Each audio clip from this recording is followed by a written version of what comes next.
자, 이번 시간에는 오순절 규례를 공부하겠습니다.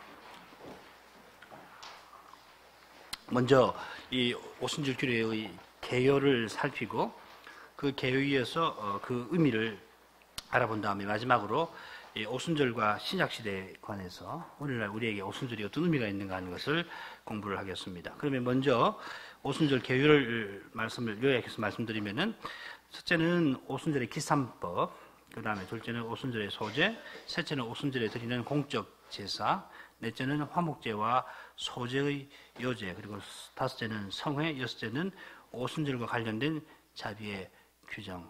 그러니까 그 읽은 말씀을 해설을 하는 겁니다. 먼저 오순절 기산법 한번 보죠. 지난번에 우리가 초신일절 공부할 때 이 내용을 살폈습니다. 유월절과 무교절 중에 오는 토요일 다음 날, 그 주일이 초실절이 되잖아요. 이 초실절로부터 세워서 7안식일의 수요, 그러면 49일이 됩니다. 채우고 그 다음 날 제 50일이 오순절이 되는 겁니다. 그러니까 초실절 전날 안식일부터 해가지고서 7안식일을 지나고 제 50일이 오순절이 되는 겁니다. 그래서 이 절기는 두 개의 이름을 가지고 있습니다. 7안식일을 채운다고 해서 칠질절이라, 영어로는 Feast of Weeks가 됩니다. 그리고 이 초실절로부터 제 50일이라고 해서 오순절이라, 펜티코스트, 영어로 펜티코스트 하면은 제 50이라는 말이거든요. 원래 제 50날 해서 헬라말로는 펜타코스테 헤메, 그래 이렇게 제 50일이라는 말이 나오는데, 우리말도 오순이 그 말이죠, 그죠? 순이 열흘이니까 열흘이 5번 50일을 채운다 해서 오순절이라고 합니다. 초실절이 주일이기 때문에 오순절도 당연히 주일이 됩니다. 주님이 안식 후 첫날에 부활하셔서 잠자는 자들의 초실이 되셨는데, 오순절은 언제든지 안식 후 첫날입니다. 자, 오순절에는 이 세 소제를 여호와께 드립니다. 그 내용이 레위기 23장 16, 17절에 나옵니다. 15, 16절은 기산법에 관한 이야기고, 16절 후반부부터 17절까지가 오순절의 소제에 관한 내용이 나옵니다. 자, 이 점은 이 오순절이 밀추수 시기라고 하는 점과 관련됩니다. 초실절은 보리 추수를 시작하는 날에 첫 단을 드리죠. 오매를 드립니다. 자, 그런 점에서 우리말 성경에 이 오순절을 초수절이라고 번역한 것은 뭐 거의 틀린 건 아닙니다. 밀을 추수해서 처음 그 추수하는 것을 드리기 때문에 그것도 초실절이다 뭐 해도 될 거예요. 자, 그런데 출애굽기 34장 22절에서 오순절과 관련해서 말하는 그 초실하고 우리가 지난 시간에 배운 초실절에서 말하는 초실이 이 원어로는 단어가 다릅니다. 가리키는 내용도 다릅니다. 출애굽기 34장 22절에서 초실, 즉 오늘 배우는 오순절에 드리는 초실은 비쿠림이라고 하는 말이고, 이건 밀에 처음 익은 열매이고, 좀 더 정확하게 말하면 밀을 요리해서 드리는 것을 비쿠림이라고 합니다. 이 가공을 하는 겁니다. 사람 손을 거쳐서 뭐 익히든지 뭐 하면 비쿠림이 됩니다. 그 처음 것을 비쿠림이라고 그러고, 반면에 초실절에 드리는 초실은 오멜을 해서 첫 단을 가리킵니다. 그건 그냥 추수해서 낫을 대서 잘라가지고 묶어서 드리는 그 단을 오멜, 말도 다르고 사실 초실이라고 해도 정확한 내용은 다릅니다. 뭐 밀, 보리도 다르고, 그 다음에 하나는 그대로 드리고 하나는 가공해서 드리고 뭐 그런 겁니다. 자, 오순절에는 밀에 익은 열매를 드리는데 말씀드린 대로 구워서 드립니다. 요리해서 드립니다. 레위기 규정은 이 점을 기록하고 있죠. 에바 10분 2로 떡을 2개를 만드는데 고운 가루에 누룩을 넣어서 구워 만듭니다. 에바 10분 2로 떡을 2개 만든다 하는 것은 이 표현이 각각 떡을 10분 2의 분량으로 2개를 만든다는 뜻도 될 수 있고, 각각 10분 1 해서 토합 2개 하면은 10분 2가 된다, 이렇게 해석할 수도 있습니다. 한 에바는 20리터 가량, 3리터 되니까 10분 1은 2리터에 가 되고 10분 2는 4리터, 뭐 정확히는 4.6리터 좀 될 겁니다. 4.6리터 같으면 요즘 흔히 마시는 큰 페트병, 그거 한 3개 정도가 되는 분량이 될 겁니다. 그래서 각각 10분 일하면 모두 8리터가 될 거고, 8리터가 아니라 한 9리터나 가까이 될 거고요. 모두 해서 10분 일하면은 4.6리터 정도 된다고 보시면 됩니다. 상당한 양이죠. 우선 이 10분의 2는 초실절 소재를 이례적으로 10분 이의 고온 가루로 드린 것과 상응하다 생각합니다. 이 10분 2는 아침 저녁으로 상분제를 2번 드리는데 상분제 한 번 드릴 때마다 10분 1로 이 소재를 드리잖아요. 그 전체 분량하고 막 먹습니다. 그러니까 이 의미가 뭐겠는가 할 때는 이스라엘 개인 삶 전체나 개인 지파 삶 전체를 상징하는 것이 아닌가, 저는 그렇게 추측을 해봅니다. 이걸 한번 참고로 해서 들으십시오. 꼭 그렇다고 생각하실 것이 아니고 전체를, 개인이든지 지파든지 전체를 혹은 이스라엘 전체를 대표해서 드리는 양일 것이다. 10분의 1, 10분의 1 해서 둘을 했는데 둘은 아마 증인하고 하게 되는 게 아닌가 싶습니다. 구약에서 2는 2 혹은 3은 항상 증인이거든요. 증인의 수. 둘이 증인이 될 수도 있고 셋도 증인이 될 수 있는데 아마 그러지 않을까, 그렇게 추측해보는 겁니다. 거기서 결정적인 내용을 이끌어내려고 무리할 필요는 없습니다. 그렇게 한번 생각해보겠다 하는 겁니다. 자, 이쪽 맨 밑에 이렇게 만든 2개의 떡을 가지고 와서 이와 같게 요제로 드립니다. 요제에 드리는 뜻은 우리가 초실절 지난 시간에도 공부를 했죠. 이미 우리가 다 배운 건데, 요제는 자신을 거룩히 구별해서 드리는 겁니다. 거제도 그렇지만은 요제는 그 뜻을 성별해서 드리는 뜻이 좀 더 강하다고 그랬죠. 흔들 요자지만 사실은 들었다 놓았다 하나님 받으십시오 이렇게 했을 겁니다. 학자들이 연구해보면 동사나 이런 걸 다 쓰면 이걸 흔들어서, 이렇게 흔든다고 그러면 우리 앞뒤로 이렇게 하는데 이렇게 했겠죠. 만약에 흔든다면. 그거보다는 하나님 위에 계시니까 받으십시오 이렇게 들었다 놨다 이렇게 했을 겁니다. 자, 그렇게 하시고요. 그리고 이 오순절의 요제는 가난에 들어와서 드리는 겁니다. 요제도 하나님께 드리는 제사의 일종인데 결국 모든 제사는 자신을 그리스도 안에서 다 드리는 겁니다. 중보자 안에서 우리 자신을 전부 하나님께 드리는 것. 바꿔 말하면 예수 그리스도를 통해서 우리가 하나님 가까이 나가는 것이 제사입니다. 구약 제사가 전부 그 이야기입니다. 신약도 마찬가지고 그게 제사의 핵심이거든요. 그걸 딱 지고 있으면은 큰 문제 없습니다. 중보자 예수 그리스도 안에서 우리 전부를 하나님 것으로 인정해서 다 드리는 것입니다. 우리 예배가 그것이죠. 그 다음 단락으로 갑니다. 자, 그 다음 생각할지만 오순절의 소재는 누룩이 들어간다 하는 겁니다. 통상적인 소재가 구별되죠. 통상적인 소재를 들을 때는 누룩을 반드시 제거해야 합니다. 꿀이나 누룩을 넣지 말아야 합니다. 그래서 지난번 우리 소재 공부할 때도 이 누룩과 꿀을 넣지 않는 이유가 뭔가에 대해서 우리가 생각을 해봤는데, 대부분 이 누룩은 죄를 표시하니까 그 죄되는 것은 빼버리고 드리라고 소재 공부할 때 이야기를 하거든요. 근데 그 해석 가지고서는 충분히 설명해내지를 못합니다. 왜냐하면 이 오순절의 소재에서는 떡을 만들 때 누룩을 넣어서 드리라고 그런단 말이죠.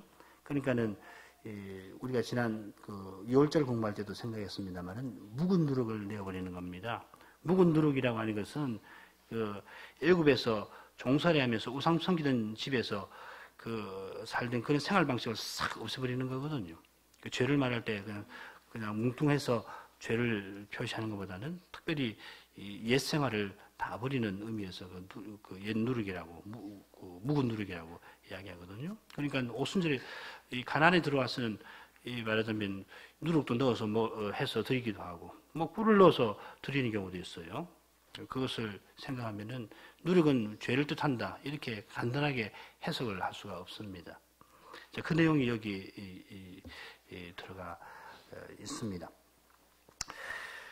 그러니까 3쪽 맨 마지막에 누룩이 들어간 떡을 만들어 드린다는 것은 새로운 삶, 새로운 사회의 출범과 관련되는 것이에요. 새로운 삶을, 하나님 나라적인 삶을 구현해서 하나님을 기쁘시게 하는 뜻이 이 누룩을 넣은 요제의 소재의 뜻이 될 거라 하는 겁니다. 그렇게 보시는 것이 좋겠습니다. 사적으로 가죠. 그 다음에 오순절에 드리는 공적 제사와 화목제입니다. 여기서 이 요지는 뭐냐면요. 이 레위기에 나오는 그 제사 내용하고 민수기에 나오는 오순절에 드리는 공적 제사의 내용이 틀립니다. 뭐 틀린 것보다는 레위기가 하나가 더 많습니다. 그건 뭐냐면 이 화목제를 드리라고 되어 있습니다. 순례절기에 드리는 것은 번제, 소제 그리고 속죄제를 드리잖아요. 그런데 레위기에는 화목제도 드리라 이렇게 되어 있습니다. 민수기에는 그게 빠져 있죠. 물론 민수기에도 빠져 있는 건 전제의 내용이 없는데 전제는 뭐 넣어도 되고 빼도 됩니다. 왜냐하면 번제 드릴 때 소제와 전제는 늘 함께 드리는 것이니까 그는 한 단위라고 생각하시면 됩니다. 번제 드리면은 뭐 반드시 소제 드리고 소제 드리면 거기 전제를 부어 드리는 거니까 그건 중요한 건 아니고요. 화목제가 레위기에서는 들어가고 민수기에는 빠져 있는데 화목제를 드리도록 한 것이 옳습니다. 그건 이제 그 다음 내용하고도 관계가 됩니다. 사쪽이 맨 마지막 단락으로 하죠. 우선 오순절에 화목제를 드리는 일은 오순절의 소제와 관련되어 있는 듯합니다. 제사를 언급하고 20절에 이어서 다시 화목제에 드리는 두 어린 양을 언급하는데 이때 오순절의 새 소제를 함께 언급합니다. 레위기 23장 20절 같이 한번 읽어보죠.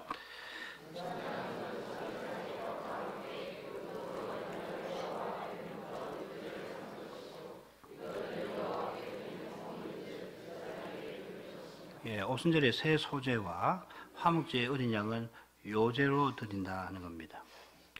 통상 화목제 드릴 때는 이 요제를 어떤 부분을 드리냐면은 희생의 가슴만 요제로 드리는 거죠, 그죠? 오른쪽 뒷다리는 거저로 해서 제사 드린 제사장에게 주고, 그 다음에 요제의 가슴은 하나님께 먼저 드렸다가 아론 가문에게 돌립니다. 그런데 여기서는 어린 양 둘 전체를 요제로 드리게 하셨습니다. 이건 누룩을 넣어 만든 새 소제를 요제로 드리는 것과 짝을 이루는 겁니다.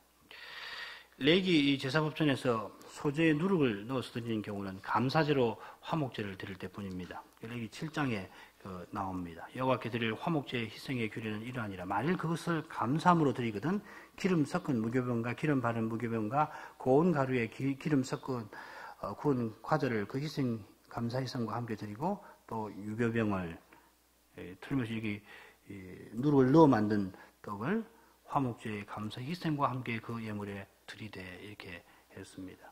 그러니까 소위 물론 이 유교병은 단에 올려서 태워드리지는 않습니다.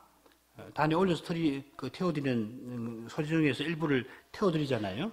그건 반드시 누룩을 제거하도록 했지만은 요제로 드릴 때는 특별히 누룩을 넣어 드릴 때는 단에는 올리지 않지만은 제사로 드리게 하셨어요. 자, 이 내용을 참조하면은 오순절에 누룩 넣은 소제와 오순절의 화목제는 합해서 감사제의 성격을 지닌다는 것을 알 수가 있습니다. 오순절이 밀주수의 절기라는 것을 고려하면 그 사실을 쉽게 이해할 수가 있습니다. 가나안에 들어가서 하나님이 주신 그 선한 것을 가지고서 하나님이 기뻐 받으시는 거룩한 사회를 구현해 나가는 뜻이 여기 있는 겁니다. 그 나중에 의미에서 우리가 공부할 겁니다. 다섯 번째는 성회입니다. 성회는 뭐 별도로 설명하지 않아도 되겠죠. 그때 일하지 말고 예배로 모인다는 겁니다.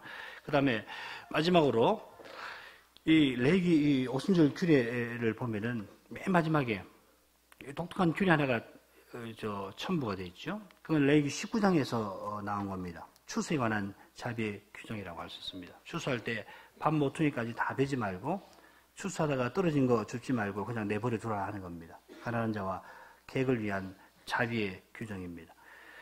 자, 그런데 레위기 19장에 보면 어떤 규례와 붙어서 한 단락을 이뤘는가 우리 알고 있죠. 화목제 규례입니다. 화목제 먹을 때 정해진 기간 안에 화목제 음식을 먹고 남은 것을 불살라버리라고 하는 겁니다. 여기서는 감사제 아니죠. 여기서는 감사제가 아니고 자원제나 서원제로 드리는 화목제 규례죠. 그죠? 뭘 보면 알 수 있죠? 그 고기를 제3일까지 남거든 불태워버리라는 내용에서 이 감사제 아니라는 걸 알 수 있죠. 감사제는 당일 먹고 그 다음날에 남은 것은 불태워 없애버려야 되죠. 그리고 서원제, 자원제의 경우는 그 다음날까지 먹고 제3일에 남거든 그거 다 불태워버려야 합니다. 그러니까는 레위기 19장에서 이 화목제하고 자비 규정이 붙어 있는데 여기서는 자원하고 서원하는 내용이 아주 강조가 되어 있습니다. 그건 레위기 19장이 성결법전이라고 하는 것과 관계가 되어 있습니다. 여기서는 특별히 감사제로서 오순절에는 감사제로 공적 예배를 드리는 가운데 자비 규정을 붙여놨습니다. 그러나 근본 성격은 뭐 다르지 않을 겁니다. 그 차이는 구분해서 봐야 할 겁니다. 자, 그건 또 기회가 있으면 보도록 하고요. 자, 그렇게 하셔서 오순절 규례의 계율을 붙들고 계시면 되겠습니다. 자, 그러면은 오순절 의미를 한번 간단하게 생각해 보죠. 방금 말씀드린 개요 위에서 오순절의 의미가 뭐겠는가? 특별히 이스라엘 백성에게 오순절이 의미하는 바가 뭐겠는가? 이거죠. 첫째로 오순절이 밀추수 때 새 소재의 요제를 드리는 절기라. 아울러서 화목제 희생을 요제로 드린다는 점을 살펴야겠습니다. 아울러 이 오순절이 십계명을 반포하신 날이라 하는 점도 이스라엘에게 오순절의 의미가 뭔가를 이해하는 데 중요한 내용이 되겠습니다. 첫째 한번 보죠.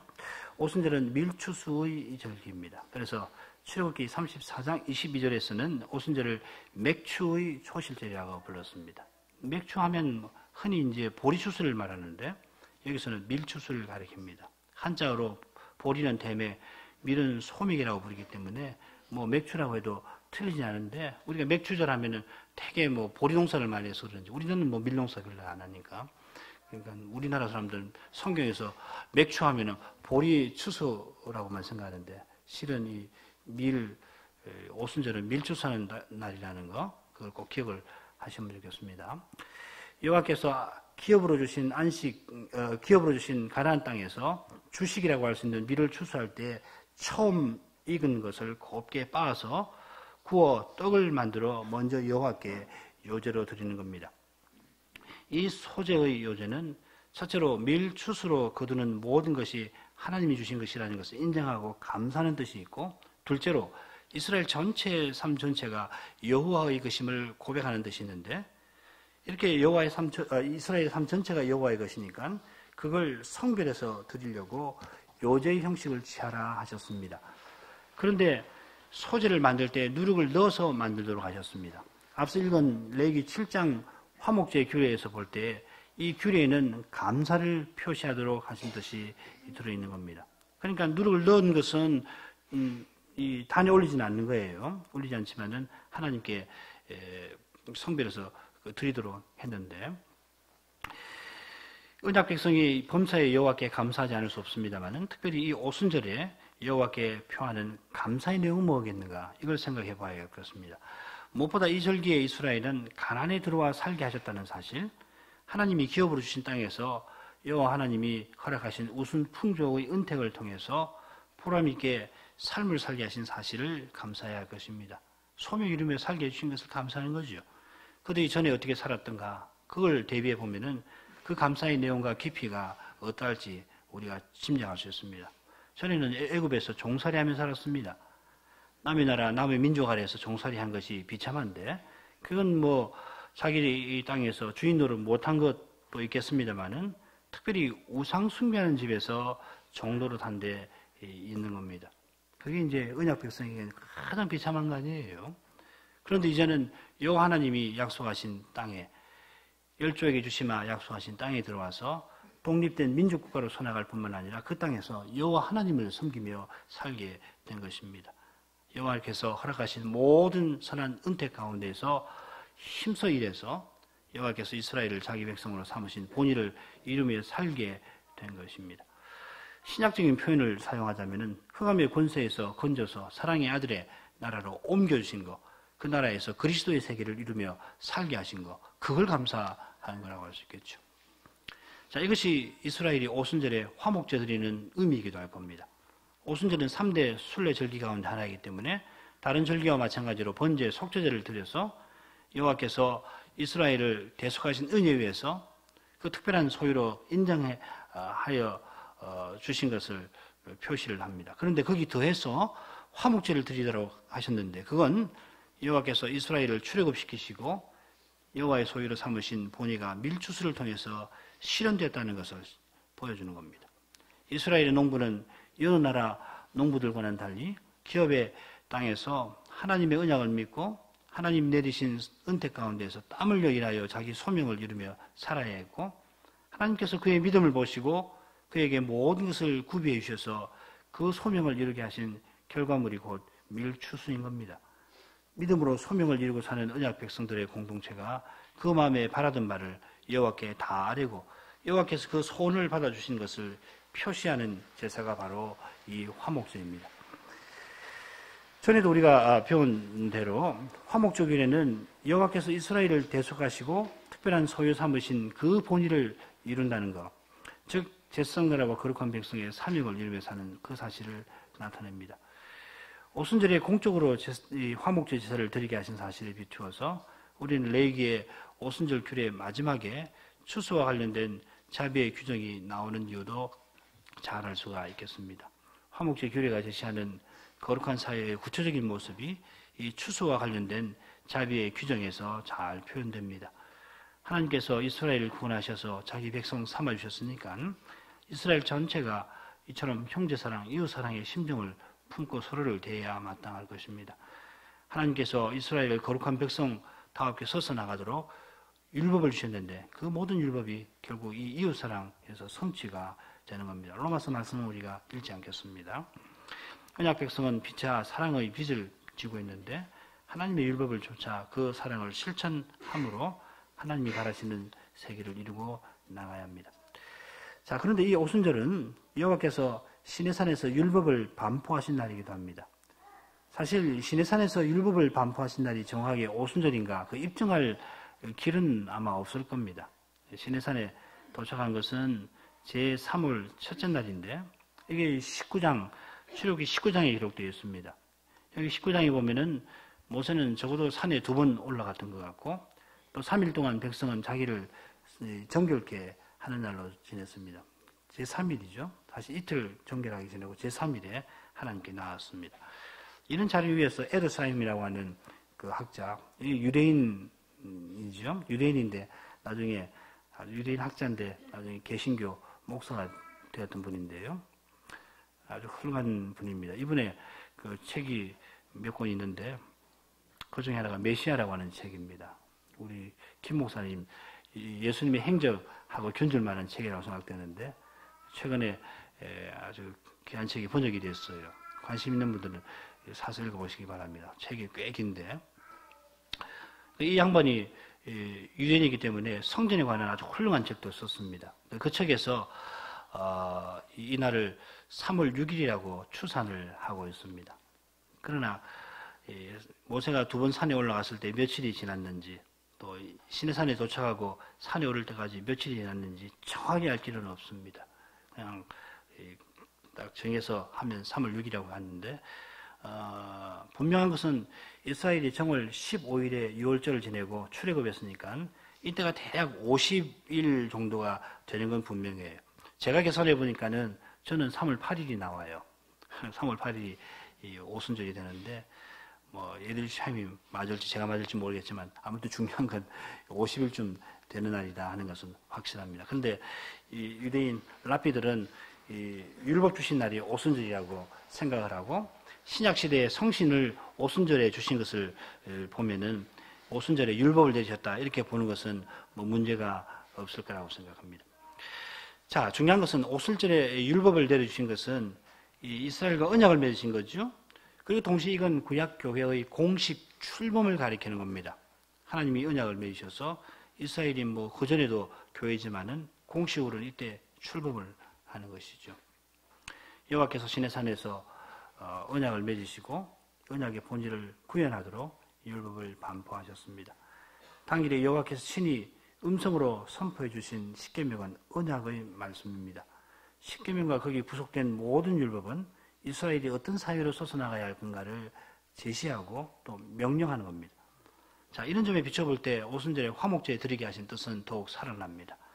오순절은 번제와 속죄제를 드리는 순례절기 가운데 하나이면서 그 위에서 번제와 화목제를 드리는 언약 갱신의 날, 언약 체결의 날이라고도 언약 처음에는 언약을 체결하신 날이고 이후로는 계속해서 갱신한 날이기도 하죠. 역대기 15장에 아사가 모친 마아가가 세운 아세라의 가정한 목상을 짓고 빻아서 기드론 시내가에 불사르고 태우의 위를 폐하는 그런 개혁을 단행하는 내용이 나오죠. 우리 앞으로 역대기에서 공부할 텐데요. 그 앞서 제3월에 여호와께 제사를 드리고 언약을 새롭게 한 기록이 나옵니다. 아마 오순절에 아사가 제사를 드리고 언약을 새롭게 한 것이 아닌가 합니다. 매년 오순절에는 여호와께서 시내산에서 이스라엘과 언약 맺으신 뜻이 무엇인가를 상기하고 누룩 넣은 소재와 화목제의 어린 양을 요제로 드려서 여호와 하나님께서 새 언약의 나라에 들어와 살게 하신 본의를 이룰 각오를 새롭게 구하는 것이다. 이렇게 정리해 볼 수가 있겠습니다. 자, 앞에서도 간단히 말씀드렸습니다만 오순절의 본의는 성신 강림에서 실현되고 성신님이 내주하시는 우리 신약의 교회 안에서 실현됩니다. 옛날 규례만 아니고 오늘날 그 정신이 우리에게서 구현된다는 겁니다. 이스라엘의 선지자들은 여호와께서 돌비의 율법을 새기지 않고 마음에 새기실 날이 올 거라고 예언합니다. 예레미야가 31장에서 그렇게 예언을 하고 있죠. 10절로 가보죠. 이사야서 8장에서 이 내용을 아주 중요하게 인용을 하고 있는 거 기억하실 겁니다. 8장, 10장 끝에서 인용을 하죠. 이스라엘이 돌비에 새긴 율법을 조차 행하지 않아서 언약을 파괴해버렸는데 여호와께서 시내산에서 맺으신 언약과 구별되는 새 언약을 세우실 겁니다. 그런데 이 언약은 돌비에 율법을 새기지 않고 우리 언약 백성의 마음에 기록을 합니다. 그러면 옛 언약 백성이 여호와를 알지 못하고 범죄했던 것과는 달리 새 언약 백성은 모든 죄사함을 받고 어린 사람으로부터 나이 많은 사람까지 모든 백성이 여호와를 친숙히 하는, 바꿔 말하면 여호와 하나님과 교통하는 그런 상태에 들어가게 될 것입니다. 우리 예배가 바로 그것입니다. 그러니까 이날은 시내산 언약을 체결하는 것을 대체하는 그런 위대한 날이기도 합니다. 에스겔이 그날에 대해서 이렇게 언급합니다. 내가 너희를 열국 중에서 취하여 내고 열국 중에서 모아 데리고 고토에 들어가서 맑은 물로 너희에게 부어서 너희로 정결케 하되 곧 너희 모든 더러운 것에서와 모든 우상을 섬김에서 너희를 정결케 할 것이요 내가 새 영을 너희 속에 두고 새 마음을 너희에게 주되 너희 육신에서 굳은 마음을 제하고 부드러운 마음을 줄 것이며 또 내 신을 너희 속에 두어 너희로 내 율례를 행하게 하리니 너희가 내 규례를 지켜 행할지라. 내가 너희 열조에게 준 땅에 너희가 거하여 내 백성이 되고 나는 너희 하나님이 되리라. 그날에는 여호와께서 우상 숭배하고 언약 배반한 자기 백성을 정결하게 하실 거고 새 영을 그들의 마음에 두고 새 마음을 주실 겁니다. 여호와의 신을 그들 속에 두심으로 이런 위대한 일, 역사상 있어보지 아니한, 역사상 어떤 세대도 경험하지 못한 그런 일이 있게 하실 것이라 했는데 그게 바로 이 신약시대 우리에게서 실현된 겁니다. 그 요엘 선지자는 말일에 성신 부어줄 일에 대해서 예언을 하지 않습니까? 그 후에 내가 내 신을 만민에게 부어주리니 너희 자녀들은 장래일을 말할 것이요 너희 늙은이는 꿈을 꾸며 너희 젊은이는 이상을 볼 것이며 그때 내가 또 내 신으로 남종과 여종에게 부어줄 것이라. 장래일, 꿈, 이상, 이거는 구약 선지자들이 예언, 하나님 말씀을 받는 그 방식들입니다. 그 중요한 것은 이 예언 받는 방식이 중요한 것이 아니라 그 방식으로 받은 예언의 내용이 중요하잖아요. 이 선지자들이 받은 내용이 뭡니까? 그리스도와 하나님 나라입니다. 그리스도와 교회입니다. 그래서 우리는 어린 사람으로부터 나이 많아서 남녀 할 것 없이 그리스도를 알고 그리스도의 교회에서 아는 거란 말이에요. 그 이야기입니다. 이게 좀 놀라운 거예요.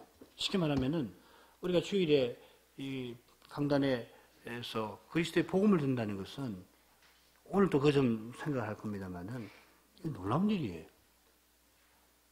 이게 얼마나 놀랍고 감사한 일인가 하는 것은 그리스도를 믿고 그리스도로 사는 사람은 아마 다 알겠죠. 오늘 요한복음 우리말에서 그 점도 생각할 거니까 또 그때 듣고 보완하시기 바랍니다. 여호와의 신을 만민에게 부어주시는 일은 구약 경륜에서는 찾아볼 수 없는 일입니다. 전에는 모세, 사사나 선지자, 왕 같은 소수의 인물들에게 성신님이 임하신 일이 있습니다만은 모든 백성에게 임하신 일은 없습니다. 모세가 가장 바라고 바라던 일이 바로 그 일이었는데 요일이 종말이 일어날 것이라 했고 그 일은 마침내 예수 그리스도 부활하신 후에 오순절에 일어났던 겁니다. 그 내용입니다. 그 다음 단락 읽죠. 그래서 이 성신이 보이셔서 교회가 출범을 합니다. 이 새로운 언약 공동체, 그리스도의 교회는 성신의 내주로 마음의 할례를 받아 예언하신 대로 여호와의 율례를 준행할 수 있었던 겁니다. 바울 사도가 그에 대해서 이렇게 교훈하지 않습니까? 이건 한번 같이 읽어볼까요? 제가 홀수절, 여러분 짝수절, 29절 함께 읽어보십시다. 네가 율법을 행한 적 할례가 유익하나 만일 율법을 범한 적 네 할례가 무할례가 되었느니라.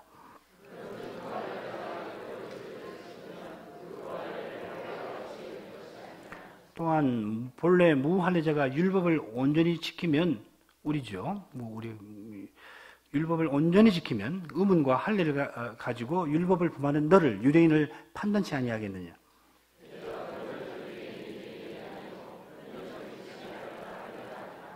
오직 이면적 유대인이 유대인이며 할례는 마음에 할지니 신령에 있고 의문에 있지 아니한 것이라. 그 칭찬이 사람에게서가 아니요 다만 하나님에게서니라. 자, 29절 할례는 마음에 할지니 신령에 있다는 말은 번역이 조금 바뀔 필요가 있는데 성신에 의해서 마음의 할례를 받는 것이다 이 뜻입니다. 이렇게 이해를 하시면 좋겠습니다. 신령이 있다고 그러니까는 마음 참된 할례는 신령에 있다, 마음에 있다. 그 말은 성신으로 행하시는 것이고 그리고 마음에다 하는 것이다. 그건 뭐 모세도 이야기했죠. 마음의 할례를 받으라.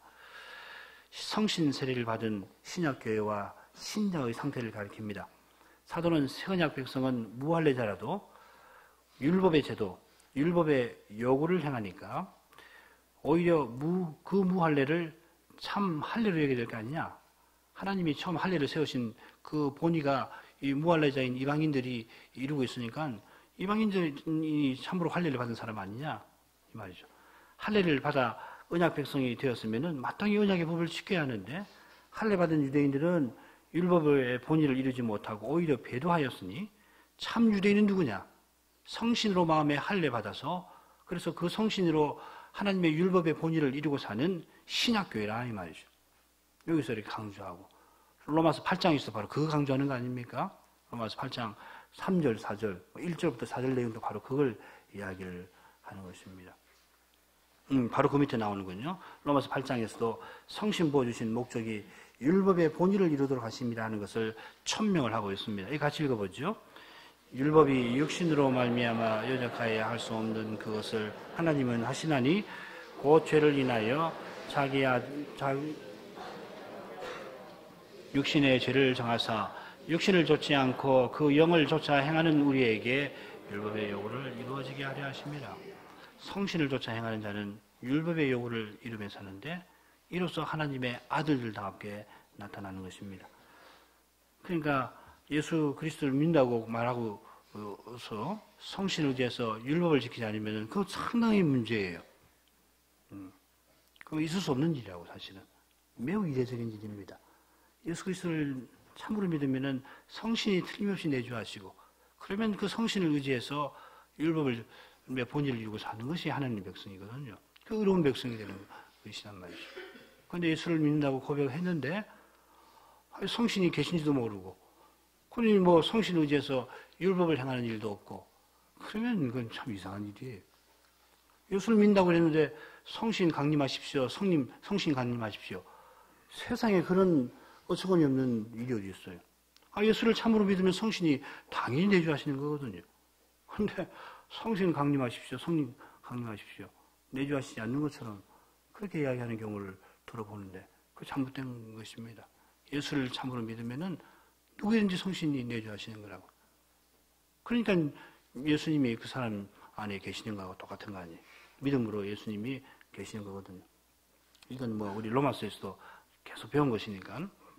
자, 이 성신 세례를 받은 교회와 신자는 새 사람으로 이루어진 새로운 피조물, 새로운 사회입니다. 이 새로운 사회는 그리스도가 전부 되시고 그 안에 모든 것 되시는 그런 세계입니다. 그리스도, 하나님 사랑과 이웃 사랑 자체이시다 부를 수 있는 그 그리스도가 전부가 되시고 그 안에 그 모든 것 안에 계시니까 교회는 어떤 사회이겠습니까? 하나님을 사랑하고 이웃을 사랑하는 그런 사회, 율법의 강령이 실현되는 사회입니다. 이게 영원한 하나님 나라입니다. 장차 우리 들어갈 나라가 이런 나라 아닙니까? 화목제 규례의 본의가 성취되는 사회입니다. 그리스도의 교회는 성신님이 내주하셔서 그리스도의 모든 교훈, 율법을 성취하러 오신 그리스도의 모든 교훈을 전하고 받음으로 따라서 율법의 본의를 성취해 나가는 그런 사회입니다.